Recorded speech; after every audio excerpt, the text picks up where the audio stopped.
The Bible is full of images expressing themes that run right through the whole narrative. We need to examine each of these images closely. We need to see how they all connect us to the larger story.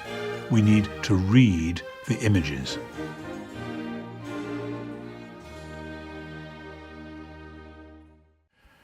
If we read the Pentateuch as a whole, the Pentateuch is the first 5 books of the Bible, Genesis, Exodus, Leviticus, Numbers, Deuteronomy, there is a particular transition between the second and the third books. At the end of Exodus, as we've seen in an earlier section, the tabernacle is constructed by the Israelites in the wilderness, and God himself comes to live in the midst of his people. Now, you make the transition then to the very next book, which is Leviticus. And Leviticus is a collection of laws to do with the tabernacle and how it's to be looked after and so on. And it functions as a kind of set of health and safety regulations. If you're going to have God living in the midst, you're going to have to know how to cope with that, because God is God. It's not just like some creature, some mythical being who might just hang out with you for a while and come and go.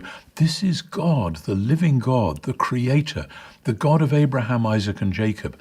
And God in particular is holy. He is pure, and humans are full of corruption and sin and death. And in God's good creation, symbolized in the tabernacle, nothing to do with sin or death can be allowed on sight. So therefore you need a mechanism by which constantly to purify the tabernacle itself and those who enter it and everything that goes on there, so that God's presence may dwell there. This stands on its head something which people have often thought when it comes to the question of the death of the animal in sacrifice and the use of the blood that is released from the dead animal. Because people have routinely thought that sinful beings, sinful humans, need to approach God, but they can't because of their sin. Therefore, God has to punish them so that they can approach God. And since that's going to be awkward if they are then killed, well, they kill animals instead, and the animals die, they do not, and so they can approach God. That gets it the wrong way round. The whole drama, the whole narrative is about God coming to dwell with his people, and that what has to happen for that to take place is for the people and the tabernacle itself to be cleansed. What is going to cleanse them? Well, the main answer is the blood of the sacrificial animals. Why? Because according to Leviticus 17, the blood has life in it, and the blood is God's gift of life, and life is more powerful than death. So life, symbolized by blood, washes away and cleanses all the taint of death, which carries with it all the taint of sin, so that then God's presence may remain with his people. That's the logic of the blood as the God-given carrier of life, and hence the effective symbol of life, and the blood being the cleansing agent which enables humans and the tabernacle to be the place where God can and will come and dwell with his people. This then makes real what was spoken of in Exodus 24, when Moses sprinkles the people with blood and says, this is the blood of the covenant that God is making with you. We'll talk a bit about covenants in a subsequent section. But the blood is a sign that God is cleansing these people so that they can be the people among whom God will come and live. God's own life is to become their life, and the blood is a symbol and sign of that. And it's referred to once or twice later on, both in the Old and the New Testaments, in Zechariah chapter 9, verse 11, and then in the letter to the Hebrews particularly. But the place which we naturally think of when we think of the gift of blood is the words of Jesus at the Last Supper, jumping straight forward into Matthew 26, when Jesus says, this cup is the new covenant in my blood. And when We hear language about eating Jesus' flesh and drinking his blood. John chapter 6, verses 53 to 56. Jesus says, unless you eat the flesh of the Son of Man and drink his blood, you can have no life in you. Now, that is extraordinary because the eating or drinking of blood was expressly forbidden in the Old Testament, precisely because it is the God-given gift of life. We see this in Genesis chapter 9, verses 4 to 6, where Noah and his family are forbidden to have anything to do with consuming blood because it is God's gift of life. It is sacred.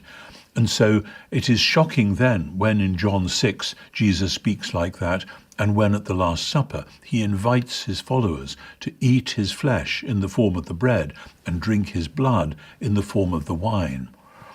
The only passage I know which helps me to explain that is in 2 Samuel chapter 23, verse 17.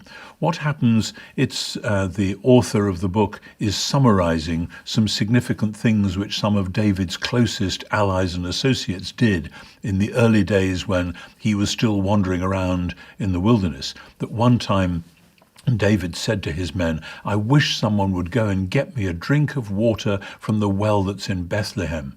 And 3 of his mighty men of valor, okay, we're up for this. They broke through the Philistine ranks. They went to Bethlehem. They got David a cup of water. They broke back through the Philistine ranks. They gave it to David. And David poured it out on the ground. He said, far be it from me to drink the blood of these men who went at the risk of their lives. In other words, David was refusing to profit from the life which potentially was laid down. They might easily have been caught and killed by the Philistines. And David expresses that in terms of drinking their blood if he was to drink that cup of water, even though he'd asked for it. I think that helps me understand what's going on when Jesus speaks about eating his flesh and particularly drinking his blood. This is his life, his purifying life laid down in death, but then to be accessible for all who believe in him, so that we can be purified from sin, so that we can be ultimately rescued from death itself in the new life, the new creation, in which the resurrection will give us the body which has gone through death and out the other side into new life. Jesus' life poured out in death is there to cleanse us, to revive us, to establish God's covenant with all who share that meal, with all who follow Jesus, with all who allow his life and death to heal us, to cleanse us, to rescue us. We'll think more in the next section about the fuller meaning of Jesus' death, but at its heart, this is one of the key elements rooted all the way back there in Leviticus 17. The blood makes atonement, enables God to come and dwell with us because of the life which it symbolizes. Now, Jesus' life laid down in death, his literal shed blood, becomes the means of cleansing, renewing, healing and reviving, and giving us new life.